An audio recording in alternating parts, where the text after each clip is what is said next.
వదిలేండి. సార్ ఇప్పుడు బొత్స సత్యనారాయణ గారు నేను ఒక మాట అన్నారు. యాక్చువల్గా అమరావతికి సంబంధించిన దాని మీద మళ్ళీ మేము పార్టీలో ఒకసారి చర్చిస్తాము.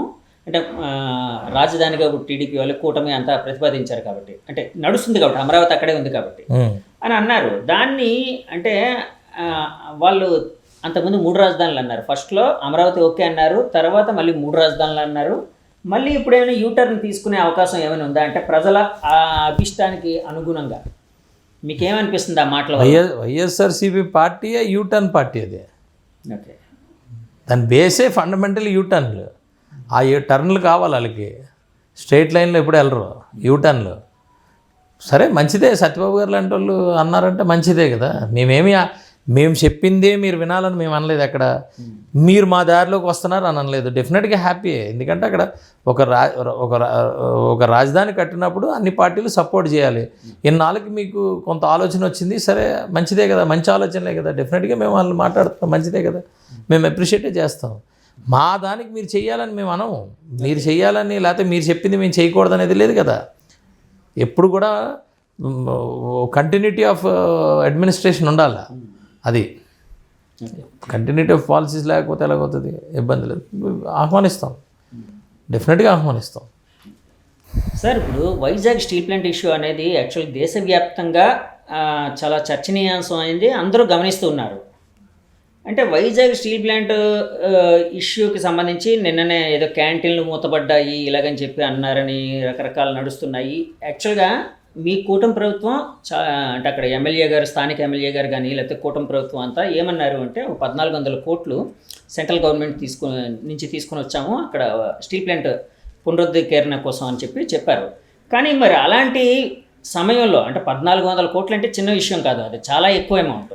సో అలాంటి టైంలో ఈ స్టీల్ ప్లాంట్ మూత పడిపోబోతుంది, మూత వేసేస్తున్నారు, కూటమి ప్రభుత్వం దానికి సహకరిస్తుంది పరోక్షంగా అని చెప్పి కొన్ని విమర్శలు అయితే వస్తున్నాయండి. అసలు ఏంటి సార్ వైజాగ్ స్టీల్ ప్లాంట్ పరిస్థితి ఎలా ఉందనుకుంటున్నారు మీరు? అదేమి వైజాగ్ స్టీల్ ప్లాంట్ ఏమి ప్రైవేటీకరణ అవుతుంది, అది నాకు తెలుసు. దాని గురించి వదిలేసేయండి. ఊరికే పొద్దున్న లేచి వీళ్ళు మేనిఫెస్టేషన్ చేస్తుంటారు, మూతపడిపోతుంది 100 మంది మూతపడిపోవాలంటే మూతపడిపోవాలా?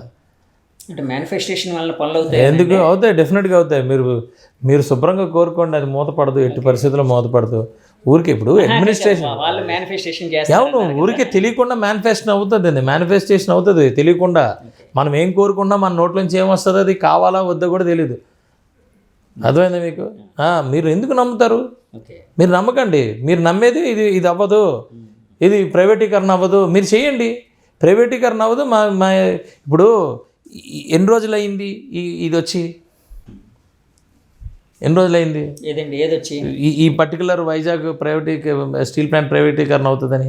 చాలా కాలం నుంచి 5 సంవత్సరాల పైన అయిందా లేదా? నడుస్తుందా లేదా? మరి అది ఇవన్నీ ఎందుకండి? మీరు ప్లాంట్ని ప్రాఫిటబుల్గా నడిపించండి. 5 సంవత్సరాల నుంచి జీతాలు ఇస్తున్నారు కదా మీకు. 5 సంవత్సరాల నుంచి ప్లాంట్ నడుస్తుంది కదా. రోజు పొద్దున్న లేచి మీరు ఎందుకు ఇది చేయడం? మీరు వెళ్ళి ప్లాంట్ని రన్ చేసుకోండి, బ్రహ్మాండంగా దాన్ని డెవలప్ చేసుకోండి. మీరు క్యాంటీన్లు బాగా డెవలప్ చేసుకోండి, క్యాంటీన్లు బాగా రన్ చేసుకోండి. ఇంక రేపు మాపు మూతపడిపోద్ది అన్న పద్ధతిలో మీరు వెళ్ళి అక్కడ ఆ యాటిట్యూడ్తో మీరు అందులోని ఉద్యోగం చేస్తే ఇంకేం చెప్తాను? మేము ఉన్నామండి ఇక్కడ, అది మూతపడనీయకుండా ఉన్నాం. మీరు అది ప్రాఫిటబుల్గా మీరు రన్ చేయండి. 5 సంవత్సరాలు అనేది మూతపడకుండా అది ఏదంటాము ప్రైవేటీకరణ అవ్వకుండా ఉంది కదా, ఉందా లేదా?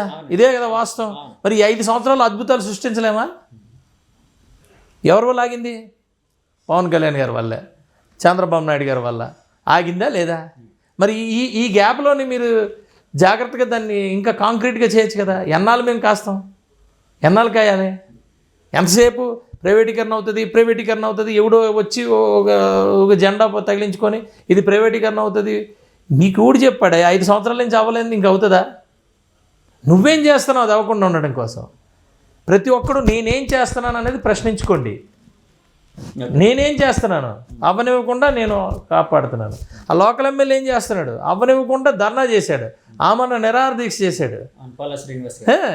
అలా లోకల్గా ఉన్న లీడర్ పవన్ కళ్యాణ్ గారు హుటాహుటిన పరిగెట్టారు అది అవ్వకుండా ఆపడం కోసం. రేపనే రోజు అలాంటి ప్రపోజల్ ఏమనంటే పరిగెడతాం, ఆపుతాం. నీకేం కావాలి? నువ్వేం చేస్తున్నావు? పొద్దున్న లేచి ఆ ప్లాంట్ బాగోగు కోసం నువ్వు ఏం చేస్తున్నావు అది నిన్ను నువ్వు ప్రశ్నించుకో. అందులో ఉండే ఎంప్లాయీస్కి అందరికీ అందరికీ నాకు బాధ్యత ఉంది, మీకు బాధ్యత ఉంది, వాళ్ళకి బాధ్యత ఉంది, యాజ్ ఏ జర్నలిస్ట్గా మీకు బాధ్యత ఉంది. ఇది అవ్వదు, అవ్వదు. అరే నేను అంటుంది నేను I will put in this type, ఇది ఈ రకంగా నేను పెడతా. ఇది అవ్వదు, అవుతే అప్పుడు చూసుకుంటాం, అవ్వదు అని ఎందుకు మీరు కాన్ఫిడెంట్గా లేరు? మేము చెప్తున్నాం కదా. కానీ ఇక్కడ ఒక మాట వినిపిస్తూ ఉందండి. యాక్చువల్గా ఉమ్మడి విశాఖ జిల్లాలోని ఒక కొత్త స్టీల్ ప్లాంట్ రాబోతుంది అనకాపల్లి దగ్గరలో, అయితే అన్నారు మిట్టల్ నక్కపల్లి, అయితే నక్కపల్లి అంటే కొంతమంది అంటున్న మాటని మీ దృష్టికి తీసుకొని వస్తున్నాను. యాక్చువల్గా వైజాగ్ స్టీల్ ప్లాంట్ నష్టాల్లో నడుస్తుంది, దాన్ని రకరకాల ఇబ్బందులు ఎదురవుతున్నాయి కదా, దాన్ని ముందుకు తీసుకుని వెళ్ళనివ్వకుండా అంటే ఇలాంటిది మళ్ళీ ఎందుకు ప్రైవేట్ స్టీల్ ప్లాంట్ ఎందుకు, దానివల్ల ఈ స్టీల్ ప్లాంట్కి ఇబ్బంది జరిగే అవకాశం ఉంది కదా గవర్నమెంట్ ఆధీనంలో ఉన్న దీనికి. దేనికండి వాళ్ళు అన్న మాటని నేను అడుగుతున్నాను. ఏం మాట్లాడతారండి? ఇంకోటి నన్ను అడగనివ్వండి. కాదు నన్ను అడగనివ్వండి. నక్కపల్లిలో వచ్చే ఆ స్టీల్ ప్లాంట్ ఎందుకు తీసుకుని వస్తున్నారంటే దీన్ని మూసేయడానికి అని కొంతమంది అంటున్నారు. దాని మీద మీ ఒపీనియన్ ఏంటి? అన్ని సోద వాళ్ళు ఎవడో మాట్లాడుకుని పని పాటు లేని వాళ్ళందరూ దానికి దీనికి సంబంధం ఏంటండి? మీకు అనుకుంటున్నారు. ఇప్పుడు ఫార్మా కంపెనీస్ ఉన్నాయి, ఎన్ని ఫార్మా కంపెనీస్ వచ్చాయి? మా దగ్గర ఎన్ని ఉన్నాయి? ఆల్మోస్ట్ అంటే ఒక పక్కనే ఇంకో ఫార్మా కంపెనీ కొత్తగా పెడితే ఇది మూసేయడానికా? ఏం మాట్లాడతారండి? ఒకే దగ్గర అన్నీ ఉంటాయి. ఒకప్పుడు ఏముండేది, ఇగో ఒక టైర్లు కావాలనుకోండి, ఇక్కడ ఒక పూజా సామాన్లు కావాలంటే ఒక వీధిలోని, ఒక ఇది కావాలంటే మన ఎకానమీ డెవలప్ అవ్వాలండి. మన ఎకానమీ డెవలప్ అయ్యి ముందుకెళ్ళాలా, అవునా కదా? మాది ఇప్పుడు power plant, NTPC power plant ఒకటి ఉన్నది, నా బార్డర్లో ఉంది, అది పెందుర్తి నియోజకవర్గంలో ఉంది. మా దగ్గర 1200 ఎకరాలు తీసుకున్నారు, మళ్ళీ అదే ఎన్టీపీసీ ఇంకో పవర్ ప్లాంట్ పెట్టడానికి. అంటే ఇది మూసేయడానికా? దాన్ని ఇప్పుడు దీన్ని చేశారు, కాదనలేదు. ఇవన్నీ సిల్లి ఏదో ఆలోచన, ఎక్కడికో ఆలోచించింది.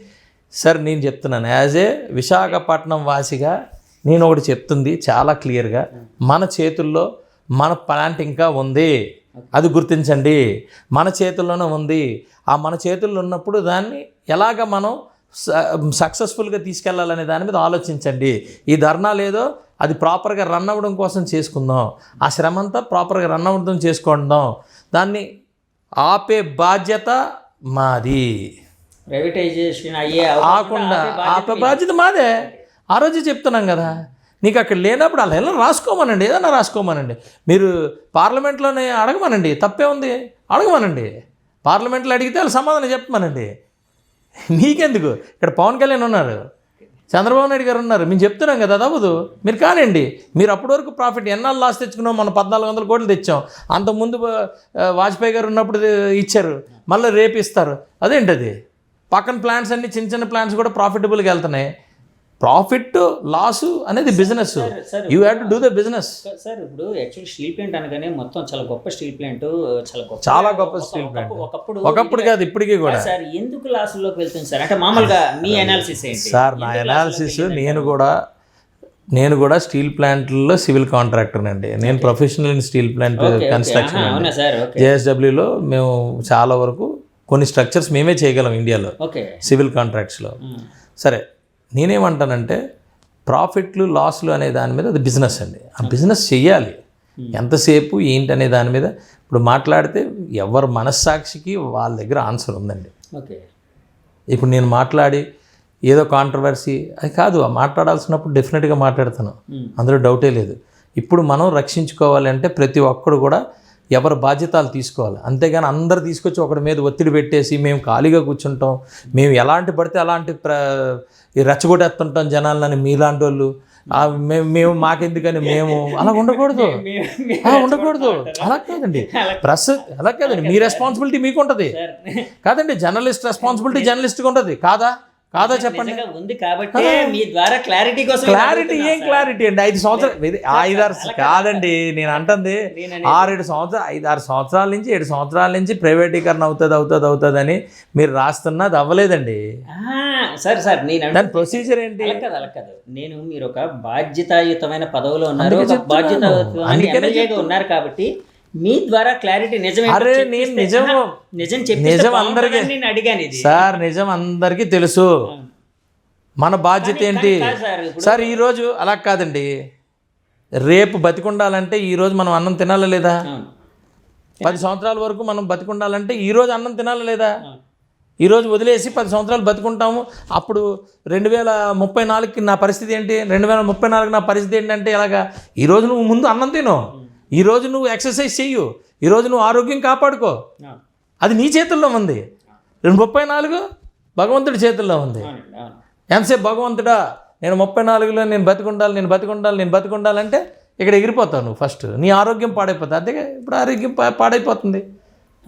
సార్ నేను చెప్పేది ఏంటంటే సార్, ఒక జర్నలిస్ట్గానే కాకుండా ఒక తెలుగువాడిగా నేను అనుకునేది ఏంటంటే స్టీల్ ప్లాంట్ అనేది సక్సెస్ఫుల్గా ఉండాలి. ఎందుకంటే 100% ఉంటుందండి. 3 మంది బలిదానం సార్, ఎవరు వాటిని కదపరండి. ఓకే, స్టీల్ ప్లాంట్ని సక్సెస్ఫుల్గా చేసుకోవాల్సిన బాధ్యత మన విశాఖపట్నంలో ఉన్న అందరికీ ఉందండి.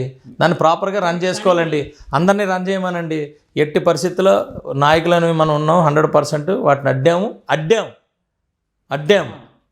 అడ్డిన తర్వాత మాట్లాడుతున్నాం. దాన్ని 100% ప్రైవేటీకరణ అవ్వకుండా చూసుకుంటాం. సార్, ఇప్పుడు నేను మాట్లాడిన మాటలని ఇవి నా మాటలు కాదు, యాక్చువల్గా బయట వినిపిస్తున్న మాటలు. ఈ బయట వినిపిస్తున్న మాటల్లోని పొలిటికల్ గేమ్ ఏదైనా ఉందని భావించవచ్చు అంటారా? ఉంటుందండి, పొలిటికల్ గేమ్ ఉంటుంది. అలా కాదండి, వాళ్ళకున్న అవకాశాలు, వాళ్ళకున్న అవగాహనతో రకరకాల కథనాలు వస్తాయండి. ఆ కథనాలు బయట అన్నారు అనుకుంటే కాదండి. అవన్నీ కాదు. బాధ్యత ఏంటి? స్టీల్ ప్లాంట్ ప్రైవేటీకరణ అవ్వకుండా ఆపాల్సిన బాధ్యత మనకు ఉంది. అది మనం చేస్తున్నాం, ఇప్పటికీ చేస్తున్నాం. 5 సంవత్సరాల నుంచి ఇప్పటికీ మనం చేస్తున్నాం. అప్పుడు వెళ్ళి మాట్లాడాము, ఇప్పటికీ చేస్తున్నాం, ఎప్పుడు చేస్తాం. అందులో డౌటే లేదు. మనం అవి కథనాలు మనం మాట్లాడాల్సిన పని లేదండి. సార్, ఇప్పుడు వైసీపీ గవర్నమెంట్ జమానాలోనే మీరు విజయసాయి రెడ్డి గారు వాళ్ళ మీద కూడా చాలా గట్టిగా పోరాడారు. అప్పట్లో వాళ్ళు చేస్తున్న కొన్ని పాలసీల మీద, వాటి మీద. విజయసాయి రెడ్డి గారు ఇప్పుడు పార్టీ నుంచి వెళ్ళిపోయారు. ఏంటి సార్ ఈ మధ్య ఏమైనా వైజాగ్ ఆయన రావడం అలాంటివైనా ఏం తెలుసా? నాకు తెలియదు. I'm very busy in my constituency. నా కాన్స్టిట్యున్సీలో నా డెవలప్మెంట్ దానికి నేను బిజీ. ఆయన ఏదో బీజేపీలో చేరబోతున్నారు. తెలియదు సార్, నాకు తెలియదు సార్. రాలేదు సార్, నాకు తెలియదండి. ఎందుకు ఒక పార్టీలో ఉంటారని ఏమని కాదు, నాకు తెలియదు. ఓకే, నాకేం కాన్సన్ట్రేషన్ లేదు దాని మీద. సార్, చివరిగా ఇప్పుడు హరిహర వీరమల్లు చూసారండి? ఎలా అనిపించింది సార్ సినిమా? బాగుందండి. సార్, ఇప్పుడు పవన్ కళ్యాణ్ గారు ఎక్కువ సినిమాలు చేస్తే బాగుంటుందా, ఇంకా ఎక్కువ టైము రాజకీయ సేవకి అంటే జనాల కోసం కేటాయిస్తే బాగుంటుందని మీరు భావిస్తున్నారా? అట్లా అని కాదండి. ఇప్పుడు కొంతమంది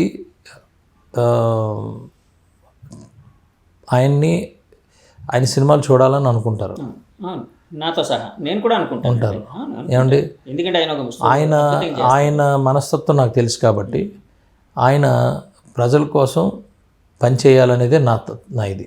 కానీ ఆయనకి ఇంత ఫేమ్ రావడానికి, ఇంత ఇది రావడానికి కారణం అనేది సినిమా.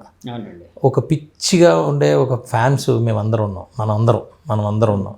ఆయన సినిమా అప్పుడప్పుడన్నా చేయకపోతే మనం, నా అభిప్రాయం ఇది, నా సొంత అభిప్రాయం, ఆయనకి చెయ్యాలి. చేయకపోతే ఎలా? ఎలాంటి క్యారెక్టర్లు చేస్తే బాగుంటుంది? ఆయన ఏమంటే ఆ స్టార్టింగ్ నుంచి ఆయన మెసేజ్ అభిమానులకి సార్, ఆయన స్టార్టింగ్ నుంచి మెసేజ్ ఓరియంటెడ్ ఫిలిమ్సే అన్నీని. దానికే కదా ఆయన ఎప్పుడు సినిమా పోయింది, చాలామంది సినిమా పోయిందంటారు. సినిమా పోయిందనే జానీ ఉంటుంది, దాని అంత క్వాలిటీ సినిమా, దాని అంత టేకింగ్ కానీ నేను చాలా తక్కువ సినిమాలు చూశాను అంత సూపర్ టేకింగ్. అది పోయిందంటారు. పోయింది ఇది మన అభిమానులకి అవేమి ఉండవు. ఆయన్ని స్క్రీన్ మీద చూడాలంతే, అంతే. స్క్రీన్ మీద చూడకపోతే ఎలా? చూడాలి కదా. సంవత్సరానికి ఒకసారి, 6 నెలలకు ఒకసారి, సంవత్సరానికి ఒకసారైనా చూడాలి కదా, 2 సంవత్సరాలకు ఒకసారైనా చూడాలి కదా. చూడాలి, 100% చూడాలి. సార్, ఈ మధ్య చంద్రబాబు నాయుడు గారిని కానీ, లోకేష్ గారిని కానీ ఇలాంటి వాళ్ళని కలవడం జరిగింది? కలుస్తాను కదా. బాబు గారిని కలుస్తాం, డెఫినెట్గా కలుస్తాం. ఆయన ముఖ్యమంత్రి కాబట్టి. లోకేష్ గారు మంత్రి. నాకు బోల్డ్ పనులు ఉన్నాయి. నేను ఆటిజం మీద వర్క్ చేస్తున్నాను. సో నేను ఆయనతో ఎక్కువగా నేనే ఇనిషియేట్ చేస్తాం. ఆటిజం స్కూల్స్ తీసుకొస్తాం. 125 ఆటిజం స్కూల్స్ మొత్తం రాష్ట్ర వ్యాప్తంగా. మేము క్వశ్చన్ వేసాము, నేనే క్వశ్చన్ వేసాను. దాని మీద ఒక కమిటీ వేశారు. ఆ కమిటీకి నేను పర్సన్. ఆటిజం మీద నిర్విరామంగా స్టేట్ మొత్తం మీద వర్క్ చేస్తాను. ఆయనతో క్లోజ్గా వర్క్ చేస్తాం. అద్భుతమైన రిజల్ట్స్ తీసుకొస్తాం, అందులో డౌటే లేదు. అదొక మానవత్వానికి సంబంధించిన ఒక విషయం.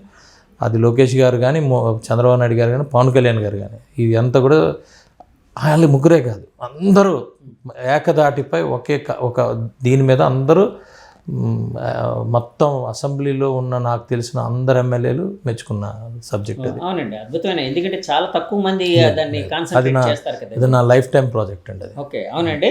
ఓ సూపర్, అలాంటివి రావాలి సార్, మీలాంటి వాళ్ళు అలాంటి, అంటే ఆ దిశగా మీరు నిజంగా అభినందనీయం, అంటే ప్రయాణించడం. సార్ ఇప్పుడు మన ఋషికొండ ప్యాలెస్ ని ఏం చేయబోతున్నారు సార్? అదొక $1 మిలియన్ క్వశ్చన్ గా ఉందండి. జనం అందరిలో, జనంలోని రాజకీయ నాయకులు కాదండి, ఏదో ఒకటి చేయాలి అదే సార్. దాని మీద అలా కాదండి, దాని మీద 400-500 కోట్లు పెట్టించారు వాళ్ళు. ఆ 400-500 కోట్లు మళ్ళీ ప్రజలకు తీసుకురావాలి కదా, దాన్ని ఏదో చేయాలి. ఏం చేస్తే బెస్ట్ అనేది చూస్తున్నాం మేము కూడా. సలహాలు నేను అంత ఆలోచన. ఇప్పుడు ప్రాబ్లం ఏంటవుతుందంటే మనకందరికీ థాట్ ప్రాసెస్ ఒకటి వస్తుందండి. మీ థాట్ ప్రాసెస్ అయినా మా థాట్ ప్రాసెస్ అయినా మన దగ్గర నుంచి వచ్చే ఆలోచనలు డెఫినెట్గా ఎక్కడో దగ్గర మ్యాచ్ అవుతాయి. ఎవరికి రాని ఆలోచన ఆయనకు వచ్చింది. సో ఆ ఆలోచన రావాలంటే ఆయనలాగే కొంచెం అతీతమైన పర్సన్ ఎవడన్నా భూమి మీద పుడితే ఆయన ఎతకాలి. ఇప్పుడు జగన్మోహన్ రెడ్డి గారికి ఎవరికి రాని ఆలోచన అలా వచ్చింది. ఇప్పుడు అలాంటి ఆలోచనలకి సరిపడే సొల్యూషన్లు ఇవ్వగలిగే వ్యక్తి భూమి మీద కానీ ఎక్కడన్నా ఉన్నాడేమో ఎదగాలి. ఎతికినప్పుడు ఆయన దగ్గర నుంచి సలహా తీసుకోవాలి. మనకి అందరూ మనకు అతీతమైన వ్యక్తి ఆయన. అర్థమైందండి. ఆయన దేనికి కట్టాడో ఏం కట్టాడో ఆయనకని తెలుసా.